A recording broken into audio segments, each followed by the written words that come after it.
pour informer bino pe ko sunga na bino bo comprendre information nyonso za koleka na mboka na biso pe na mokili mobimba. Rendez-vous à Moko, Canal Presse. Canal Presse, magazine, il y a analyse et actualité, na Lingala courant, vous avez mon nom, Awa na Kinshasa, c'est sur Canal King Télévision, Nicolo Nyonso, 9h15, Kobanda lundi, kilo vendredi, et rediffusion à 21h30. Breaking news, débat, mais aussi, ma message Rabino, voilà menu auto proposé Rabino, Nicolo Nyonso, na Canal Presse, sur Canal King Télévision, la télé-vérité. À bientôt.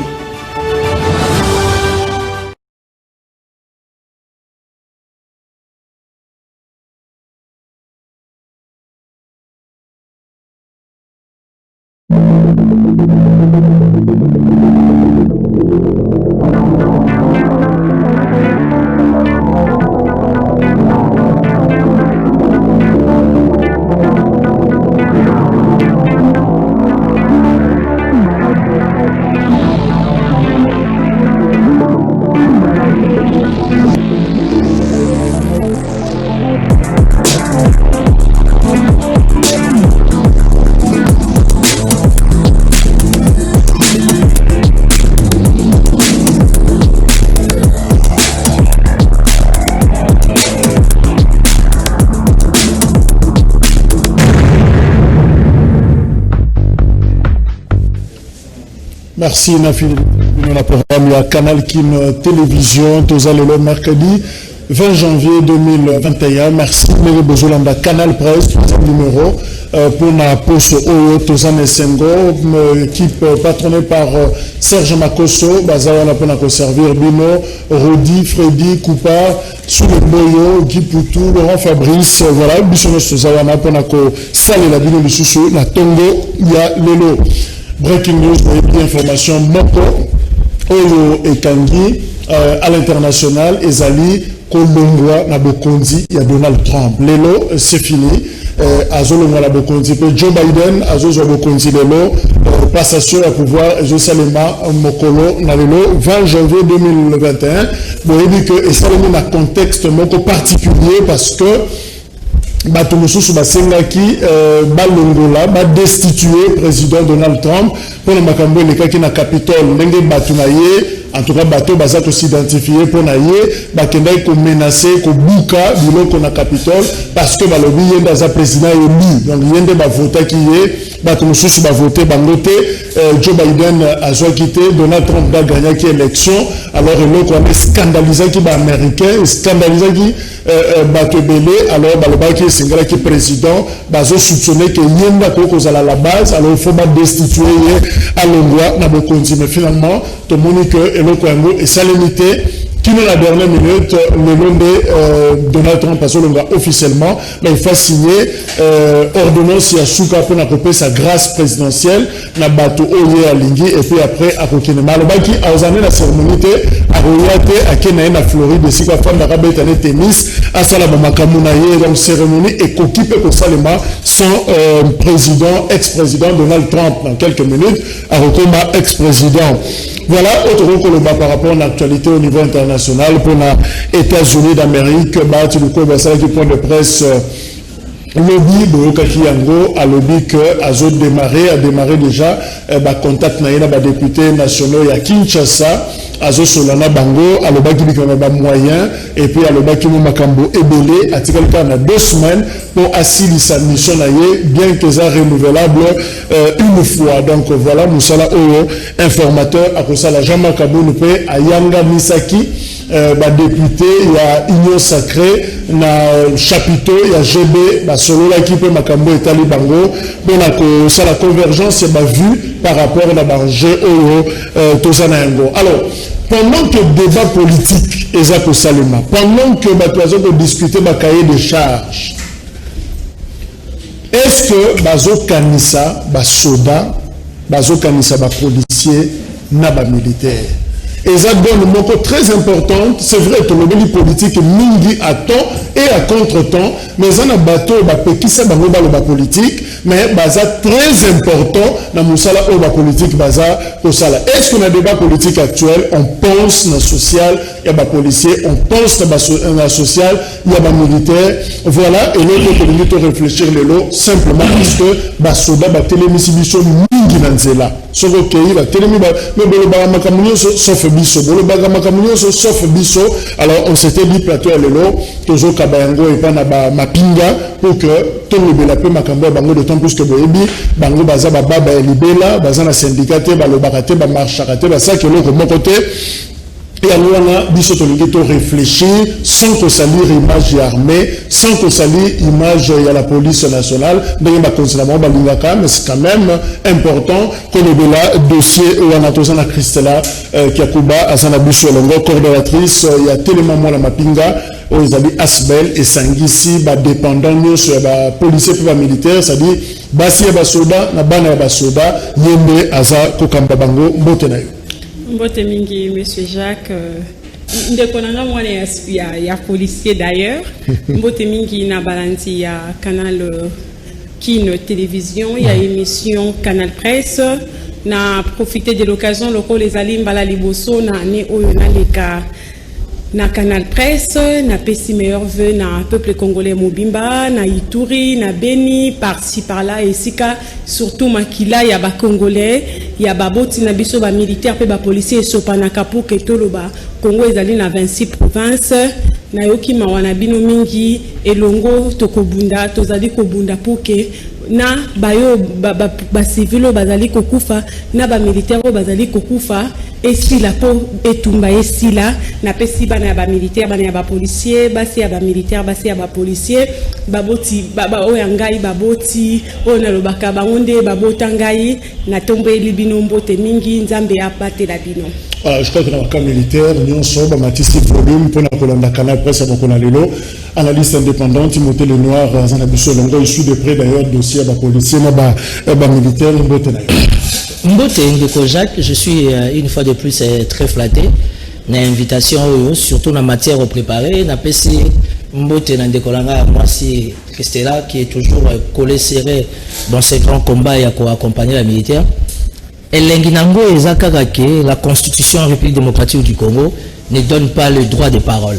N'a pas policier, n'a pas FARDC. Alors, tout ça, d'une manière générale, globale, les services de sécurité. Alors, on a ici, dans ce portail Garanga Moko. Malheureusement, on a signé arrêté dans la Zate. On a ici, dans ce portail Garanga Moko, président et syndicat à soda. Président et syndicat à policier. Parce que du fait que la Constitution appelle ça droit à Golobate, il a fallu qu'il y ait des bénévoles, des gens politiques qui maîtrisent le bon fonctionnement de la classe politique, qui défendent l'intérêt à soda, intérêt à policier, intérêt à bata anière, intérêt à bata CNS, parce que pas ça il y a des keko. De toute façon, c'est des citoyens. Ce sont citoyens congolais de surcroît, et l'électorat mingi oui t'as na quatre sa famille là-bas. Donc aujourd'hui, cet aspect-là, moi avec tous les risques possibles, j'adore. C'est une matière que je maîtrise. Alors il faut défendre la soda na biso, na ba policier na biso, boutou na il va toujours en front. Donc, au travers de questionnaire, tu peux répondre pour toi, quand même éclaircir mon Konzambouk. Parce qu'il faut dire que l'avantage de Fachi, il est un commandant suprême. Est-ce qu'il n'y a pas un salaire avec le commandant? Pour faire foutre à la épée. Il est commandant suprême. Fachi peut faire un salaire en tant que commandant suprême. Voilà. Nous sommes dans la première réunion, il y a Conseil supérieur, il y a Défense, Salemaki le 25 janvier 2019. Président de la République à Sangisaki, Kondi à la police, Kondi armée, force de sécurité, de défense, nous sommes dans le palais de la nation pour la Kosolana Bango, Tangazo qui est beaucoup et il a été décidé, la réunion, on a amélioration sociale, policiers, militaires, simplement parce que les policiers et militaires, et c'est que les Bango, les fonctionnaires, il y a l'État, les catégories, ils mal payés en République démocratique du Congo, solde moyen au Baza Kozua, ezali moins de $100. Donc, ce que la police, ce que les soldats, les militaires, les fonctionnaires de l'État dans son ensemble, Mbongo Bazouaka na moins moko, et les $100. Voilà la réalité au présentant qui présente de la République le 25 janvier 2019 lors il y a première réunion où c'est là qu'il y a un conseil supérieur, il y a défense. Alors, Timothée Lenoir, qu'est-ce qui fait que soldats, policiers, tout le dépendant de Bango après, parce que dépendant, dépend d'abord de Bango. Alors, qu'est-ce qui fait que Bazo peut s'impressionner de fonctionnaires de l'État comme si Baza vraiment les oubliés de la République? Heureusement que c'est toi qui poses des questions. Malheureusement, tous nos questions exactes. Qu'est-ce qui fait qu'à l'époque des Mosées, soldats avaient $100? Non, mais justement parce que c'était possible. Rien n'est impossible.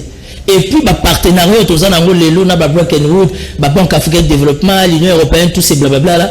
À l'époque, ils avaient un partenariat à certains de Tilelo. Mais qu'est-ce qui justifie les soldats, les policiers congolais ne peuvent pas être bien payés? C'est quoi le problème? Moi, je me suis posé tant de questions. Le long de policier et le long de la banque. Avec la crédibilité de la banque Kazanango et il y a Sophie Bank. Sophie Bank, tant que la Makamabon de Nezabi, trésor public et ça pose problème. Comment pouvez-vous prendre un commissaire provincial? Moutou a commandant à la province, Anna Moutoukate. Moutou a commandant à la province, à gérer les provinces, dans les petits commandants suprêmes, dans les représentants officiels, il y a chef de l'État.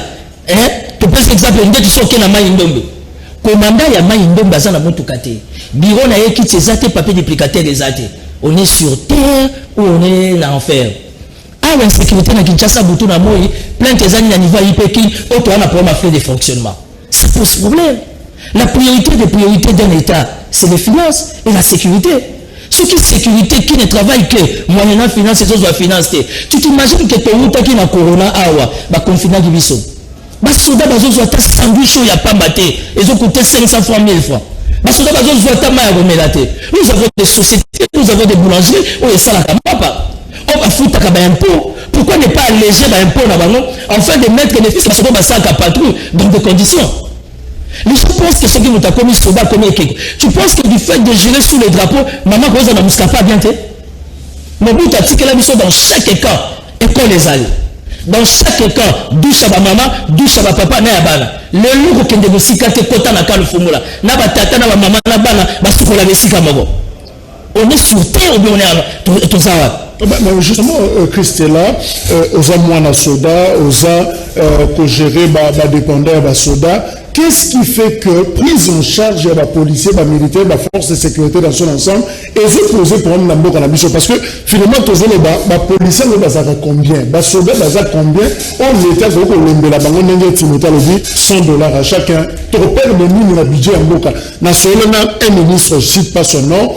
Azon le banabiso à lobby, c'est qu'il a scandalisé ma benguier, ma soda na front, bazo bundana ma papa, la gomme. Soda zo bundana ma image. Na ma papa na STA. Mais bureau d'âge c'est 12 millions. Alors, le problème, qu'est-ce qui complique prise en charge et ma soda? Pour les à quel niveau? Je pense que, merci Mingi Timothée, quand je vois beaucoup de gens parler des militaires et des policiers, je me dis que mbela tolansaki réalité o toba e bandaka ko bomba ma o babande ko lobaki e lobamaka te balobaka yango te botika bango bongo lelo batu bakomi ko lobana mona kilikamba ko kunda ba pilote ndenge tolé ndenge makelele salamaki na toile. Merci mingi Mobutu atiki na ba camp militaire na ba camp policier surtout ba camp na ba école te. Pour le moment, on a vu la Kinshasa, école na Katabakan sur le 21 camp. Nous avons que 8 écoles na Katabakan. Et nous pouvons ça là que militaires, policiers, azala na ba dépendant na ye, bazala considéré te, ozanga sala ko na lobela ka $100 te. Maman na le kambozali mibeko. Tokoki ko la mukate na tongo to lobi ki to pesa militaire na policier $100. Tokoki ko la mukate. Problème ezali mibeko. Na mibeko balobi nini? Déjà que na kati ya militaire na policier bazana o ba bengi statut ya militaire na statut ya personne de carrière de la police nationale congolaise. Mibeko wana e basali nango réforme, basali nango réforme tozali na 2013. président honoraire Joseph Kabila o azala qui peut militaire o apesa qui espoir mingi na ba militaire na ba policier ba lobi ke moko na biso azongi na bokonzi ni ko loba ke situation na biso ekobongwana RH aba promulguer mibeko wana eleki na Assemblée nationale eleki na Sénat ba promulguer yango na kati ya mibeko wana ndeko Jacques lelo ko tozali bato tike loba ke kolia o sandwich te pona mibeko wana cantine ezali militaire na bana na yena mwasi na ye baza na droit kokende kozwa madesu makayabu mafuta tout est prévu ça je sais to lio madesu wana ba soda mais lelo mibeko wana est-ce que ozoyeba ke na kati ya mibeko wana bazoloba même oyo bozoloba pour son policier asuka azwaka $81 na kati ya mibeko wana balobi nini ezali po asomba bazoka asomba tirage pour même motivu na ye il faut pesama na l'état congolais transport na ye alongwa kangu fungula akende na poste na ye na mwamba eza assuré na l'état congolais tenu na ye oyo bakoma kotekela bango il faut euta na l'état congolais na mibeko wana baprécise ke babengaka yango solde la solde ezali po soda amela mai ya soki alingi amela mai libanda amela alia bazoka asomba na tirage na brosse ya kobrosele to savon ya komikela tenu me mibeko ti lelo kuna na kati bapesi mwana ya militaire mwana ya policier oyo babengaka dépendant na kati ya mibeko balobi bia militaire na dépendant na ye policier na dépendant na ye nikoloba ke ye kaka te parce que ye aza fonctionnaire à l'état te kaoki ozwa cope na DGI akoki kozwa cope wapi ye na bana na ye fo bazwa en charge bapesi mpe balobi ke militaire soki akufi mwasi na ye na bana oyo babengaka baveuve oyo bazwaka 34 000 francs avant abima na kati ya camp il faut bapesa ye indemnisation baindemnize bapesa ye mbongo ekosala ke aluka esika ya kovanda na bana na melelo veuve misusu soki boza na moto ya makasi na kati ya armée to na la police akotelemela bino te baza libanda bazobwaka bango mais réalité mosusu ezali ke bango moko mibali na bango nde batonga batodi wana batonga bandako wana mito kobengana ngam nasomba nani sima wana ngam nasomba mabele wana tant que balobaka na bango keza baconstruction provisoire moko ya kobengana nga leta apesinga nini mpona mibeko bazolobaka vanga na bima na kati ya ndako ya leta na kati ya ka il faut opesa ngai mbongo ekosalaka na vanda libanda na bana na ngai il faut mobali na nga oyo akweyaki na front leta récompensé ye mais na confirme te bino moko bomonaki video oyo esalaki makelele makasi na kati ya baréseaux sociaux bamilitaire oyo soi-disant bakweyaki na baavion oyo bakweyaki avion ebungi bazwi avion mosusu batindi ekende koluka baninga nango soi-disant na tiango na conditionnel batomoni video esalaki makele balobi même ke commandant suprême alobi ke botimbola bango mais soki otali image ndenge militaire français akwei na Mali militaire américain oyo akwei na Irak na Iran ndenge honor bazali kopesa yo mituni mboka bosengi pardon mais bozo kobwaka bozali kobengana bana ya baoyo bakofelaka bango voilà pourquoi tu es de la Mossa, pour te le Belango, c'est d'ailleurs important, Timothée Lenoir. Est-ce qu'on ne peut pas donner finalement raison à Jeannette Kabila, Ouazali, pratiquement patronne de la commission de défense de l'Assemblée nationale jusqu'à le 18 juin, à relever que le Kouana a déploré conditions, il y a des policiers, des militaires. Je rappelle d'ailleurs, Renaud Kalobaki, un discours naïe, tout le monde qui a les réseaux sociaux, non-respect, il y a tension barémique, il y a soda. Ils ont posé pour lui la solde Mabango. Soldat de deuxième classe, selon Jeannette Kabila, 171 500 francs congolais, soit $80.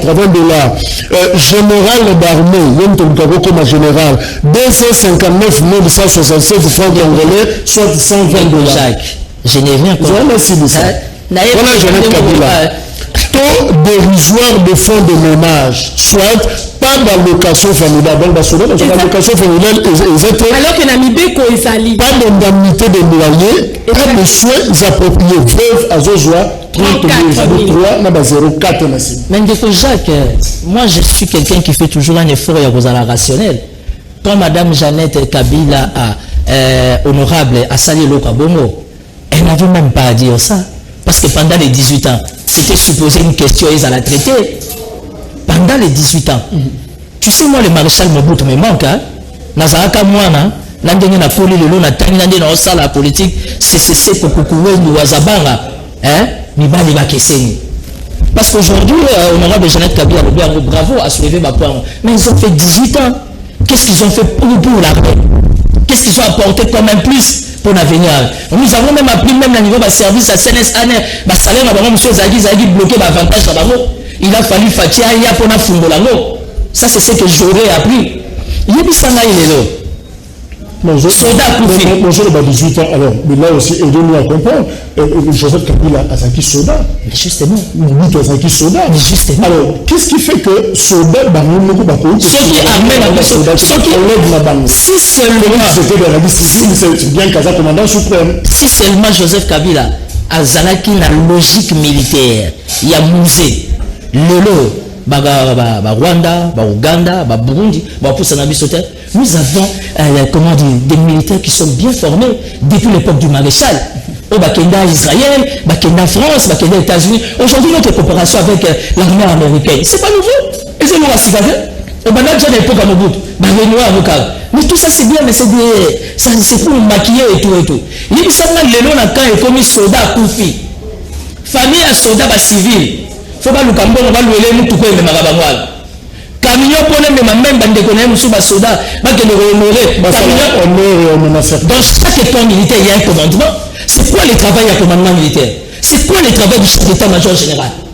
Parce que le chef d'état-major général, désormais, tu obtiens Pandi Nicolo. Soit le cannabis, soit l'état des droits, il y a Karabaka Sinaï. Quel est l'avenir d'un policier congolais? Tu sais pourquoi le Rwanda, l'Ouganda, Burundi, ils savent que nous avons des bons militaires bien formés, mais qui ne seront jamais bien payés. Qui ont faim. Quel est la Congo-Brazzaville? Un policier de la DG Mazo soit crédit. Quel est la Congo-Brazzaville? Un roulage à Thémaranaron, Mazo soit crédit. Quel est l'avenir d'un officier, d'un général-major en République démocratique du Congo? Dans un pays, entre guillemets, état de droit. Dans un pays où on veut bien faire les choses. Nazouya, comment on appelle ça? Surtout que toi, on a tiré en autre Christella Loba. Bissoto, moi, je suis grandi à mon ça. Tout ça, c'est un métier. Tout le bas français. Moi, je suis de nous copine, moi, on a dit dans mon sergent. Mais je te dis qu'aujourd'hui, on a demandé la je ne sais pas mettre mes pieds dans la Californie. On retient la loi. Je ne peux jamais permettre de faire la loi qui est la Californie.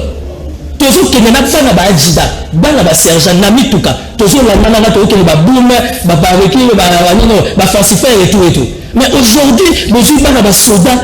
D'abord, nous sommes papa, nous venons dans l'esprit, nous sommes dans quel avenir de comment on appelle, il y a bana soldats de l'eau.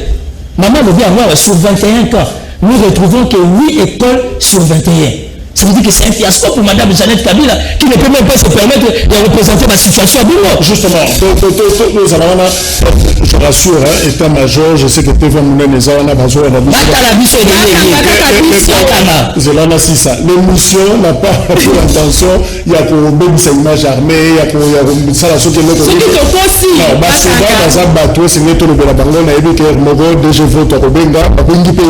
Parce qu'on doit parler et c'est ça aussi l'état de droit, la démocratie, pour que ça matière la politicien. Mais Christella, le problème concerne Jeannette Kabila, députée en tant que chef de la commission parlementaire. Ouais. Mais la députée Wana, tu vas prendre le cas de la soda Wana. Oui, la soda.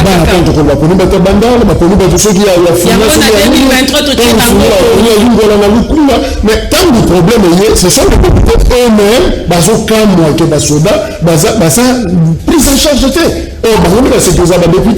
est-ce que les fautes il y a banane, député ou les fautes il y a gouvernement? Moi je dirais que les fautes sont départagées. Même pas à banana soda, bango bazana faute. Les fautes sont départagées.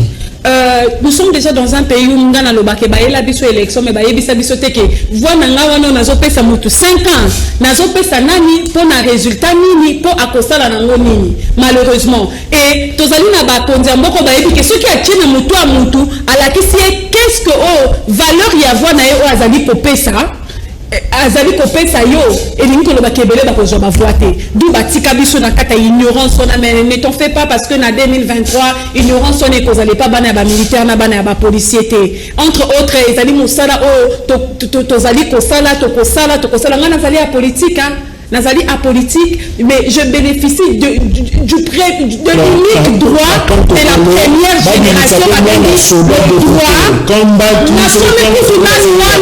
2023 mais toke na nikambo ya maman Jeannette Kabila oya rapport na bango na lobi lisusu na beli sumbela elonga Jeannette Kabila ngana yebisaki même honorable Juvenal Mubobo ke bosala ki erreur fallait yo ata yo lobelaka ba militaire lobelaka ba policier avant que madame Jeannette Kabila aza la commission de défense et sécurité azalaki député mazalaki na commission de défense et sécurité te na mandat wana fallait bato bazalaki kala elko elonga Jeannette et baby sa communication aussi importante wana bato ba se limiter na elonga Jeannette mais le fond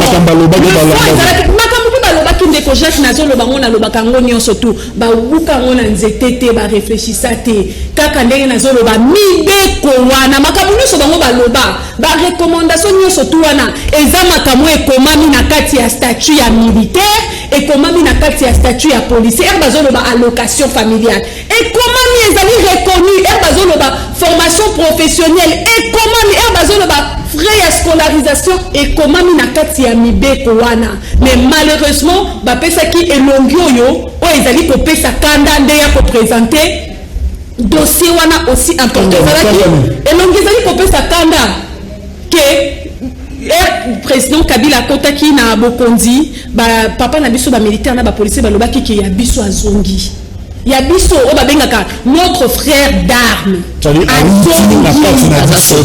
azongi notre frère babengaka bango le frère d'armes azongi mais o eleka ki to ko ba pete que président honoraire asala ki elo côté asala ki pe o ya kokaki kosala mais problème ezali nini yango nazo profiter susu ko yebisa ngo mokonzi mboka fachi na yebisa ki yango na consultation na beta ki munoko te na lenga ki te na loba ki ne ona koki ko loba na ye pe jour le susu ko yambanga na ko féliciter o akosala na ko nyata o akoneta parce que musala na ngezali jazz te nazali bete musala na ngezali na mona na ya ko loba na problème ezalaki nini opesi mokonzi mboka fachi raye ngana lekaki na TV na pesi mbot na beti maboko ke soins de santé comme offeré na kati ya hôpital akam kokolo mais bikonanga nono azali awa tokenda na nono tokuti un major azolela na mwana na ye na maboko mais mokonzi mboka lobi question de santé comme offeré ba bisi que no benga fachi ya kota mwana skana justement c'est ça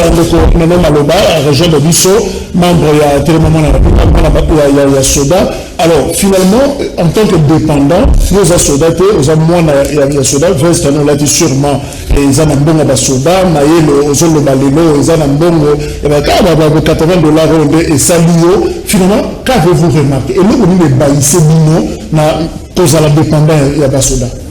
Ndeko Jacques, merci d'abord pour Namaloba. Au sexinga et Eurolobi veste yo euti na $80 wana Eurolobi que là c'est totangi maele tozo lobela. Oyebi biso toza ba ka à part. Toza penza ba ka mise à part ba miracle ndenge cordon toloba. Est-ce que na yebisio ezali mwana ya militaire nyo sauté o avivaka na camp o aga l'opportunité pour kende netando ya likolo na université koyo ko na ndenge biso tozo chance wana.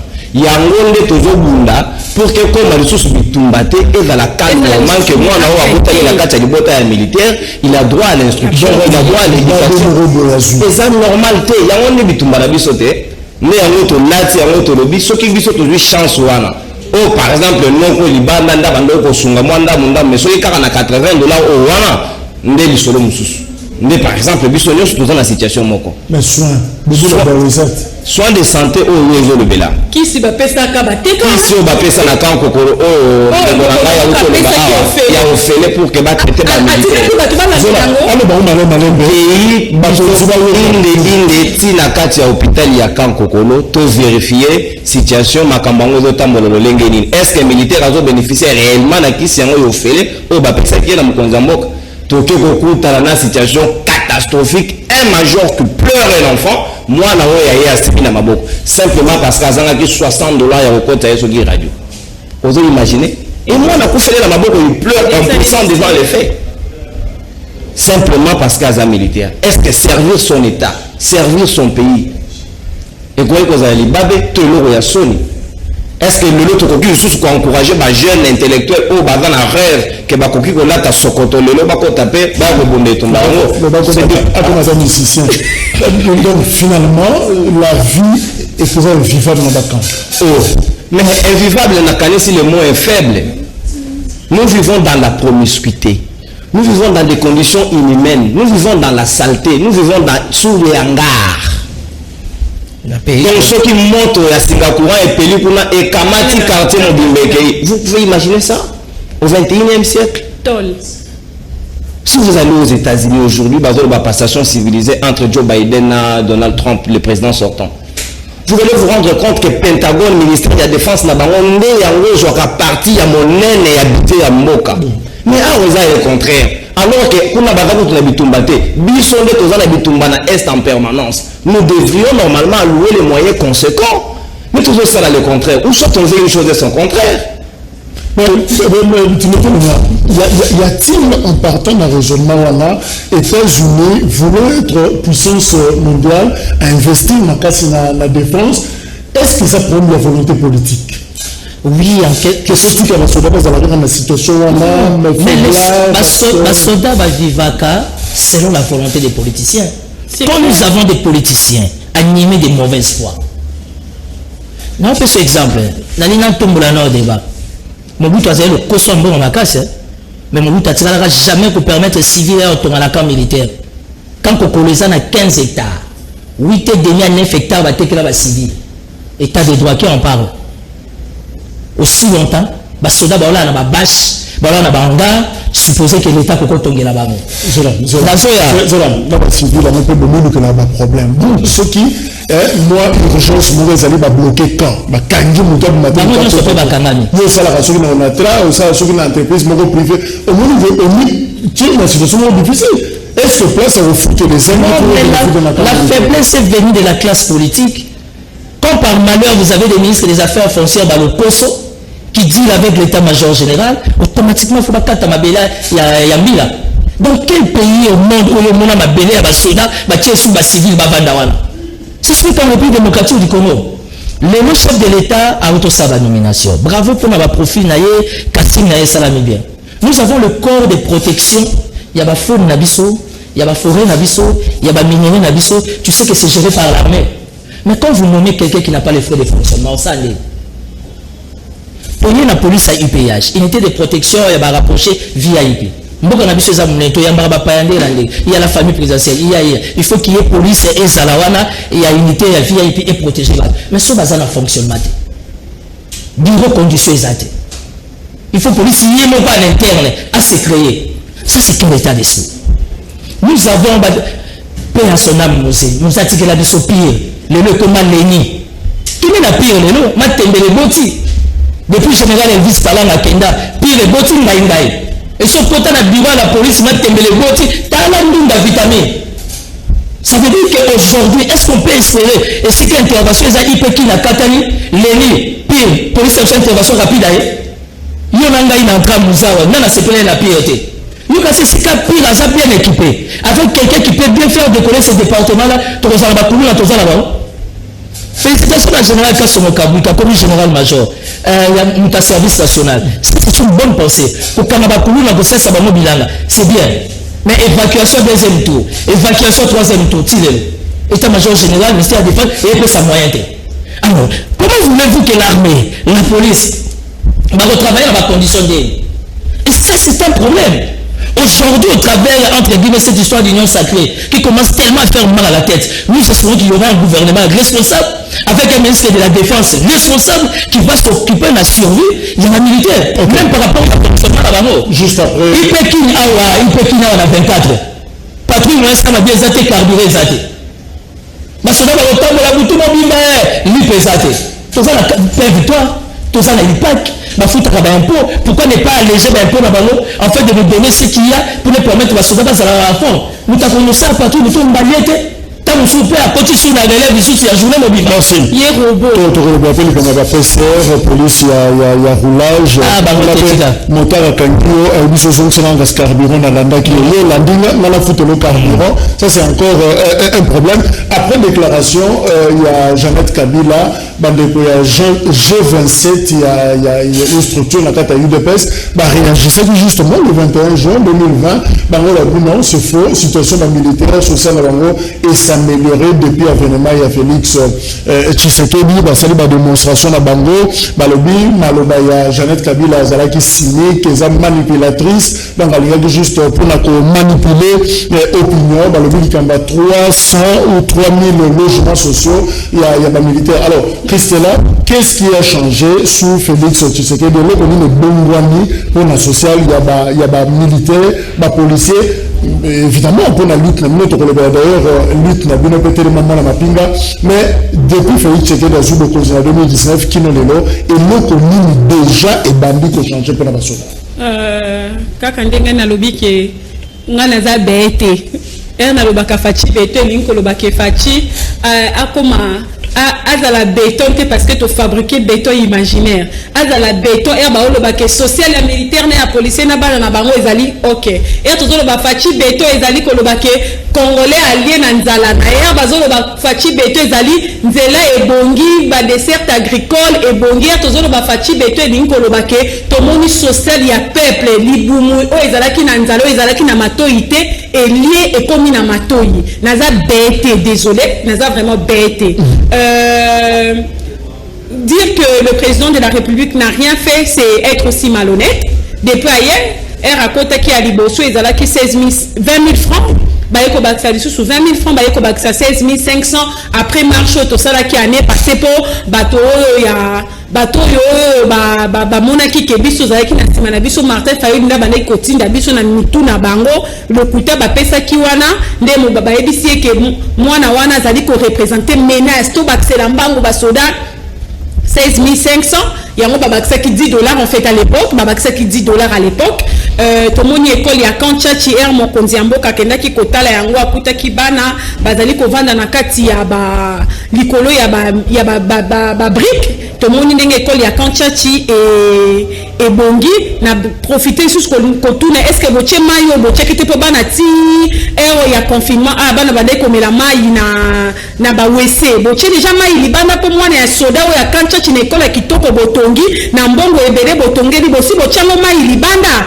po mwana mela mai susu ya kata WC te nyei pembeni mai pembeni na tuni susu question pona na kei susu kotala ngote tomoni na kati ya Kankokolo ça faisait au moins une dizaine d'années mai ekomaki kopi ya moto azali na mbongo ya mokonjo azali na mbongo abenzi mai na yeto régie des jeux pompele pression azotekela militaire ya se mai na kati ya kamba misusu bandaki na bango kozwa mai kaka ya ba mabulu ba tumboli mais situation na Kankabila c'est presque pas résolu heureusement que moi si ya mokonza mboka tongi na kati ya école ya Kankabila forage ya munene o ezali kaka kosunga bana ya kelasi te o babandaki ko bakende komela mai na bandaku na batu misusu tomoni na kamba da lelo bazali na mai te ti lelo et pas ba veuve kuna Union européenne de akabela ka bango na jika situation tokoloba te que situation est s'améliorer ndenge bato ya G27 bazali koloba totika kalokuta tolobi te kasali eloko te azali na makanisi kaka ndenge na lobi ke apesa ki kisi me kisi etekami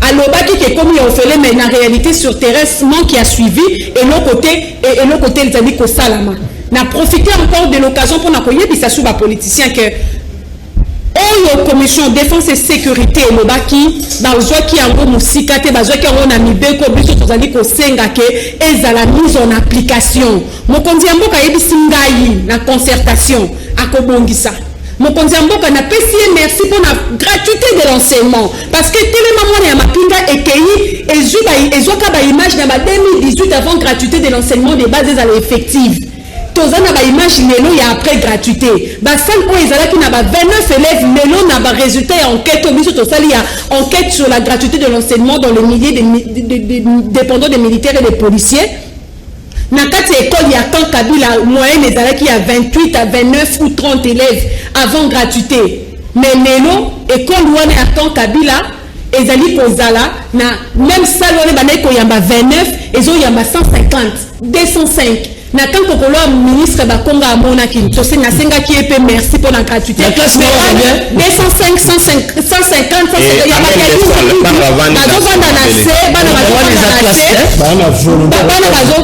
papa tozo mona mwana limina 17 ans kende classe té mon préfère tout li to ko chai na classe nini to ko chai na première deuxième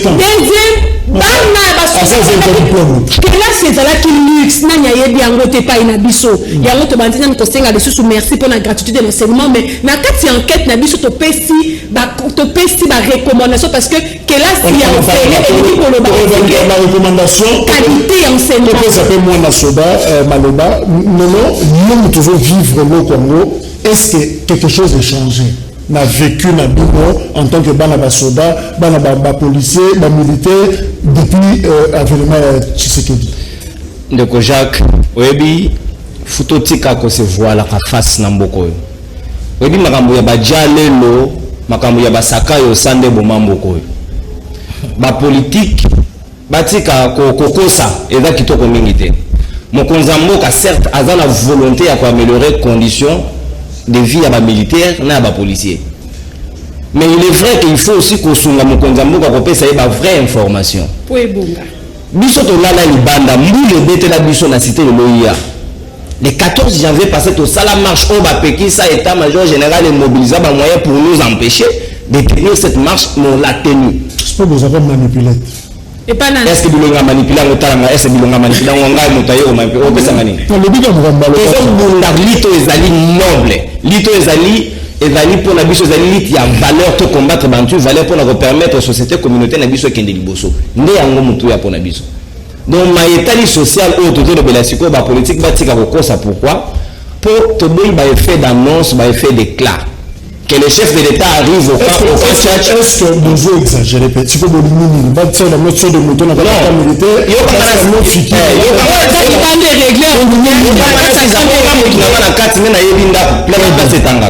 nasi samala makanisana ba effet de clan to ba effet d'annonce de toboyi mon conseiller au monde na ba conditions dans lesquelles les enfants étudient à même les sols il a failli pleurer il a presque pleuré ndé ba bongisi il existait un programme parce qu'il n'y avait pas que les camps tchatch pour ce aucun na kamba dara moi na mizuli kiti pa na bango akena ngo classe on pouvait capitaliser cette volonté que moi na wa niveau tanga moi na kamati kiti pa na bango akena ngo tine kolo ba beta mabaya akivanda kona aye kola akoma moto lobby mais on pouvait capitaliser ces énergies tout kamata tout ce programme en place tout on a combien d'écoles na kati ya bakan.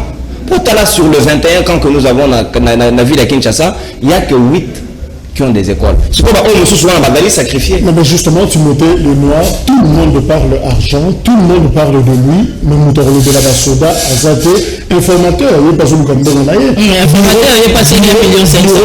n'y a pas 12 millions. À l'époque, Jamil Mabunda, il qui peut la Mbongo, 7 millions. Député, Bamona Claire. Tout le monde se soucie mais finalement ils ont battu tout le basoda mais bateau ils ont parlé du peuple bazawana pour la voix ya basoda. Est-ce que quelque part ignorer ce wana interpellation de ça là étant pour que finalement na kati parler du peuple nous avons des sénateurs nous avons des députés nationaux bazabana basoda. Bakota n'a parlé du peuple la police IPH n'était de protection depuis ma Kambounabino et Banda et bureau d'âge basoda balala toujours n'a parlé du peuple pas moins de 200 pas moins de 300 le général oiseau kambaba me faisant frais de fonctionnement on a été parce qu'il n'y a pas besoin de salaire. Quel est l'avenir d'un policier congolais? N'a pas je le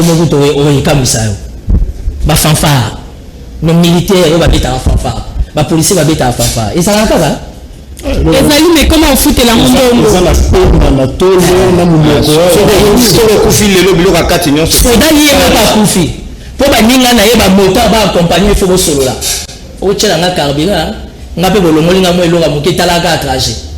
on est où là? À quoi sert l'état-major général? Il y a FARDC. quoi sert le commissariat général et la police? Ceux qui vont pas au Cambo. À quoi sert le ministère de l'Intérieur et la Défense? Il servira à rien alors. Ils se sentent pas. Nous sommes en plein 21e siècle, 3e millénaire. C'est gênant. Quand le chef d'État va venir, il va tendre tapis rouge, tout le monde est bien sapé. Yonanga Toko na Kinshasa. Le bout de sa soldat caleçon, chaussettes, bottines, nyonso. N'a quand il fungula, et plutôt, n'a quand Roko.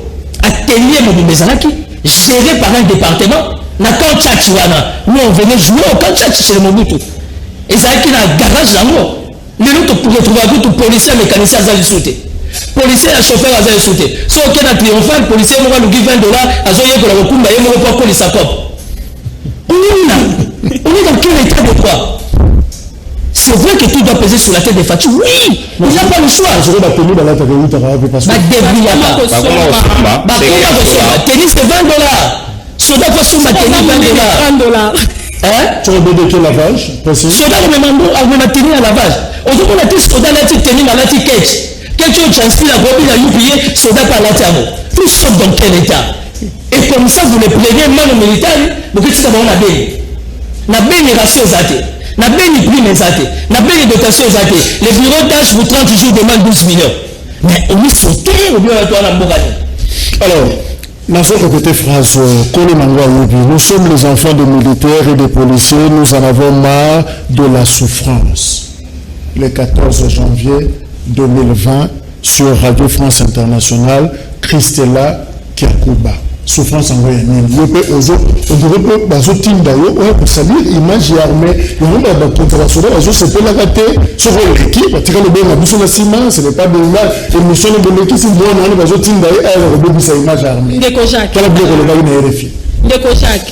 Oyebi tala na loba kutu makambo mabete hein na ganga te loba na ngai ke bazo tinda ngai na tuna pe bino mutako tinda ngana bete lisolo ngana viva mutako tinda ngana akotinda ngana rappeler mokili ke tovana na ndako ya divisé par 3 familles activité exacte mutako tinda ngai ke tovana na ndako ya 2 chambres na kati ya compte divisé par 3 familles mutako tia rappeler bande kona biso wapi bande kona biso bandeko na biso mutako tinda na mi rappel mpona loba ngona mokilito na beta lisolo na arrêter un peu une fois arrêter quoi bon ça on a des camo que manipulation vous croyez vraiment que tout le monde doit être manipulé?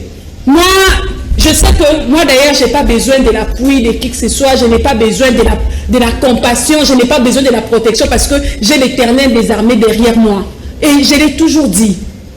J'ai la volonté de Fati comme il m'avait promis à Talinga na Misu.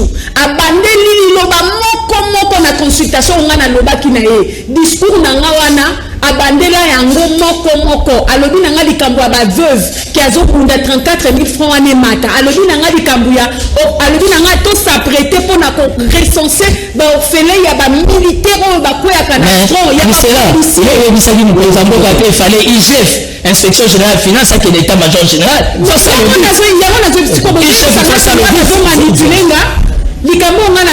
monsieur Timothée le noir azali ko beta lisolo ngam na beta lisolo bozo pekisanga na ba réalité parce que vous avez des intérêts Ndeko Jacques qui sont quand même justes, non? À un moment, il faudrait protéger les intérêts d'un petit nombre de personnes au détriment de la majorité. Ou à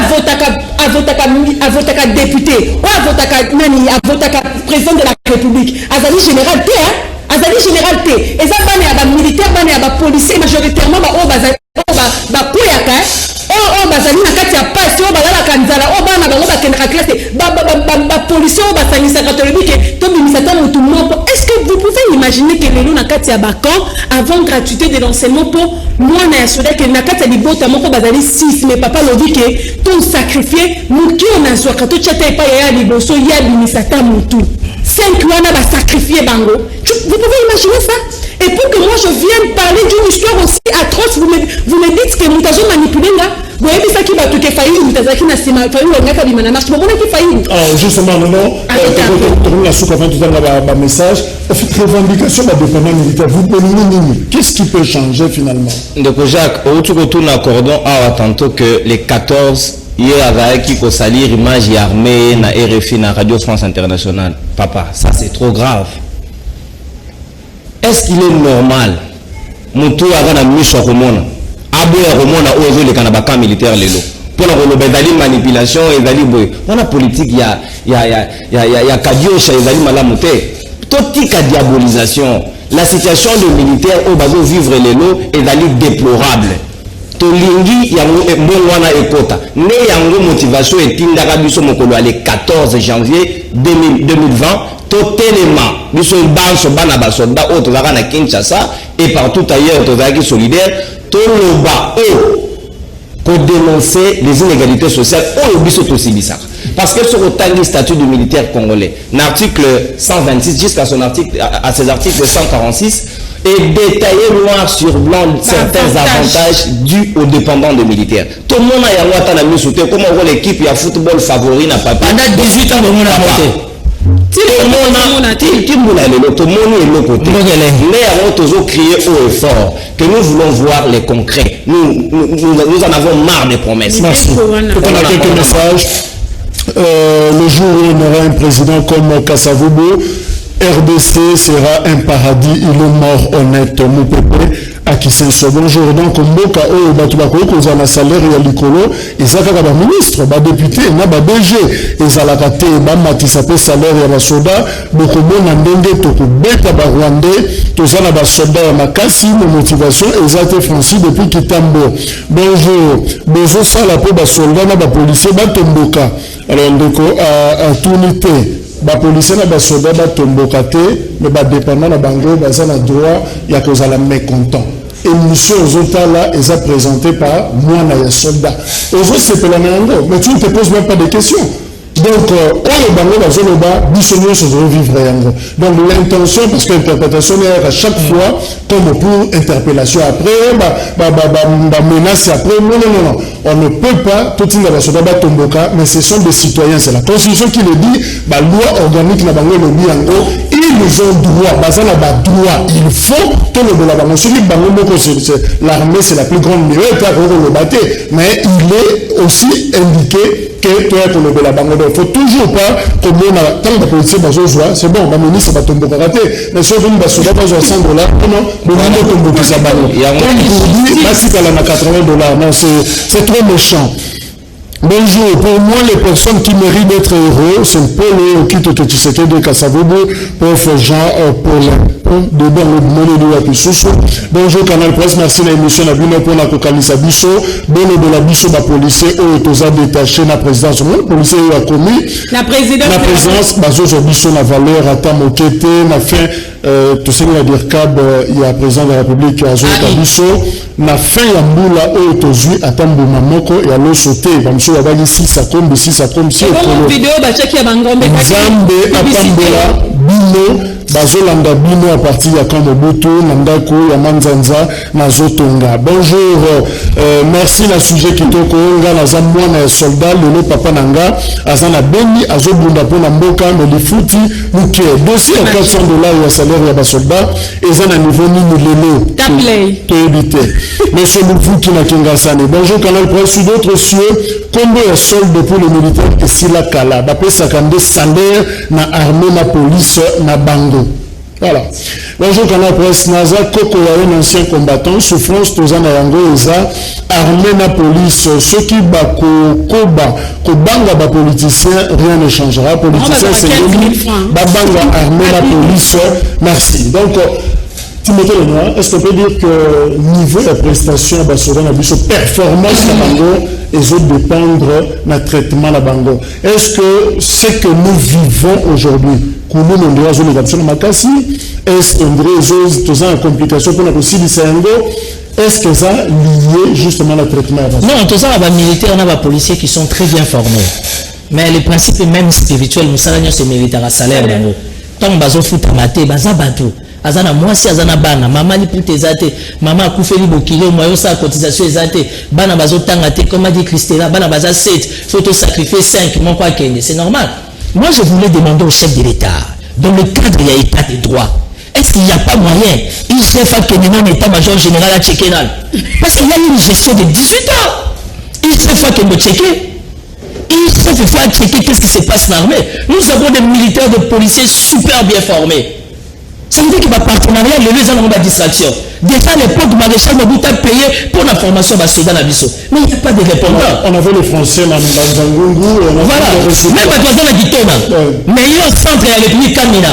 Est-ce que la Kamina, hôpital, a bien Zagatile? Est-ce que les soldats ont une formation à Kamina? Ils sont toujours dans des conditions? Ce sont des questions de l'heure qu'il faut se poser. Je rappelle d'ailleurs que dans Mbanda Kawasana Kamera, je crois que tout le gars sur la Bossanité, quand on a, en fait, Mabele Kiti, Fondation du Milikolo. Comme si Ndako Bando qui est un film, il y a fiction, Ndako Bando, alors quand il y a tellement que Fondation Nyoso et Zalikolo, il y en a retenu le roi de Kolangomba. C'est très dangereux. Alors, d'économie, finalement, qu'est-ce que vous attendez de monde en tant que Mwana Soda et pas la gouvernance actuelle? On ne cible pas Bakonzi, mais on parle de la gouvernance au sein de la Bounezani. Merci Ndeko Jacques. Ceux qui n'ont pas na Bakonzi Amboka ou Bazolanda Biso Siko ou encore ba service na bango bakoki osala bango rapport ezali que Mwana ya soldat tope Mwana ya policier moto oya ndimi na motema na ye mobimba ko servir ekolo na ye azo mériter plus. Je crois en termes de priorité c'est ngel na bango bazala en avant-plan. Ndé yango tozo senga bango. Mingité simplement l'application stricte et simple il y a statut ya militaire na ya policier. Pour nous ceci est traité na kati. Batika roya ko sala biso ba trompe batika roya ko sala biso na ma déclaration boke ko sala copie coller boye ko tanga na miso ba to lingi bonamo ba soldat. Non, appliquez-nous les textes. Merci. Alors Christella, coordonnatrice ya Téléma Mwana Mapinga, ozo clôturer Bozo Sengamini. Est-ce que vous avez apporté aussi Moussika? Est-ce que vous avez un bateau parce que vous avez évité ce que moi, je suis député à ça. Ça, je ne sais pas. Est-ce que vous avez un bateau de la rabine? Il y a des bosons, nous voyons des choses à porter Nini. Tolobi, ce qui est vrai que bayoka te tika po lobate to lobakaka to lobakino bayoka biso. L'essentiel c'est que une fois que nous arrivons à une force, ils seront contrés. Ceux qui te comme moi ne militaire, moi ne policier. To sangana, to komama oba bengi force. Ezana li sangane to koma makasi. Ceux qui te comme makasi, ba kokoma koyoka biso parce que ba yebi que tozali force. Yango wana. Est-ce que tu allez considérer mon kondiambo ka yebi saki ba collaborateur na suka ya union sacrée ba ba coordonner na ngai na benga monsieur Beronda yamanga na téléphone te na koma ba message ba répondanga te mais c'est topé na benga na semaine na répondanga te na dimanche na bengi alobi na rappeler nga lundi ti lelo ba répondanga ité o biso to lingi ezali bongwa na pe pa ina biso militaire est-ce que beaucoup qui peut imaginer que ceux qui militaire na asili munduki na este azobunda mwana na ya bengi papa ba benga ninga na classe et vous voulez les résultats alors qu'il a la formation. Voilà, merci. Je crois que tout ce que nous demandons, nous encourageons les Konabiso, il y a Mapinga, soldats, militaires, forces de sécurité, continuer à Kolingamboka, ou Jura, continuer à Kosaï Lamboka, et Banana Bango, continuer à Kolobe la Bango, Bissope Awa, pour continuer à Loba, pour la cause la Bango. Merci. Rendez-vous maintenant pour la rediffusion. Au revoir.